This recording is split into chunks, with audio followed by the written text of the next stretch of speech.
Cassette 1, Side 2. 5. Speed of Life. 5.1. Speaker 1. I'm an engineer for a car company in Detroit. These days, we all have access to the same technology, which means that we're really competing with other car makers on how fast we can develop, manufacture, and launch new models. 10 years ago, it took maybe 6 years to develop a new car. Today, we take 2 years.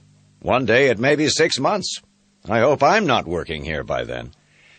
If I'm honest, I'd have to say the cars we build are basically the same as what our competitors build.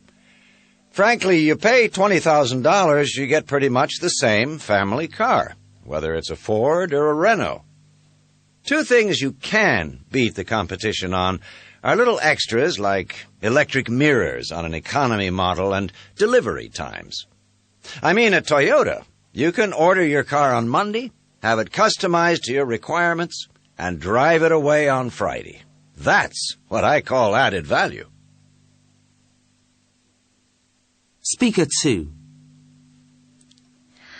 I work for a consumer electronics company in the Netherlands.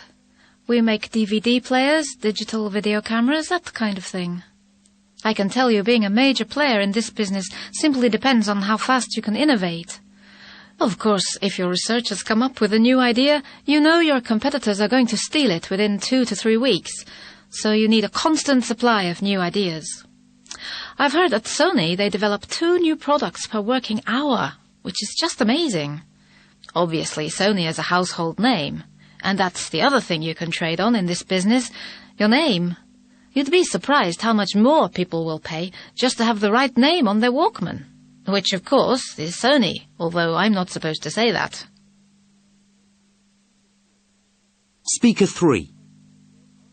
OK, well, I work in the computer industry, and believe me, in this business, if you slow down for an instant, you die. Take component costs. The price of those is coming down about 1% a week.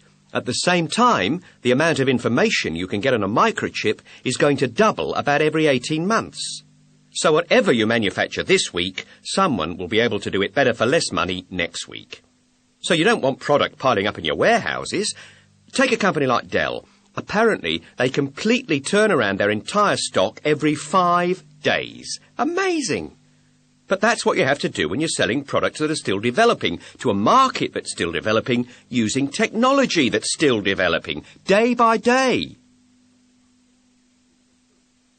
Speaker 4. I work in fund management, which is now a 24-hour, 7 days a week business. Your local branch of Barclays may close at 4 in the afternoon, and the manager goes home to her husband and kids, but we never stop. The stock markets trade around the clock, and so do we. The thing these days is that people have constant and instant access to information via the internet, so they're all amateur fund managers. If they spot an investment you missed, they want to know why. Being quick to see opportunities is essential.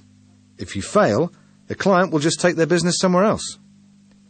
Sometimes I feel like I'm playing a never-ending game of roulette with other people's money. I usually only sleep about 5 or 6 hours a night, and I generally get up to check the markets at least once. I mean, if you were in a casino, you wouldn't walk away and leave your chips at the table now, would you? 5.2.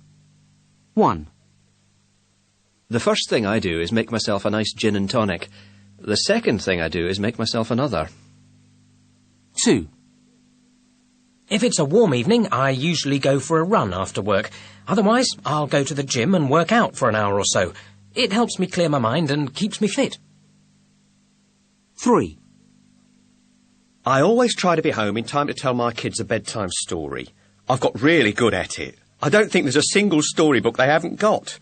The funny thing is, they always want the same story. 4.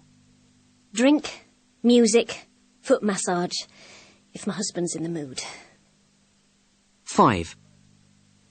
I live alone, but I love cooking, so I make sure I have a really good dinner every evening. 2 courses and a decent bottle of wine. 6. I chat on the phone for hours. My phone bills are enormous. 7. Read mostly. Non-fiction. I'm just finishing a history of Japan at the moment. 1,000 pages, but absolutely brilliant. 8. Television or a video, usually.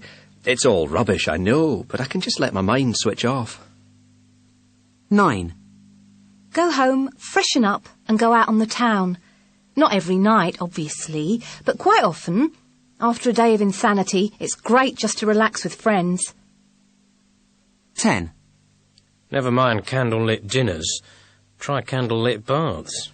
Lots of bath oils, and maybe a bit of classical music. Much more fun, especially if you have company.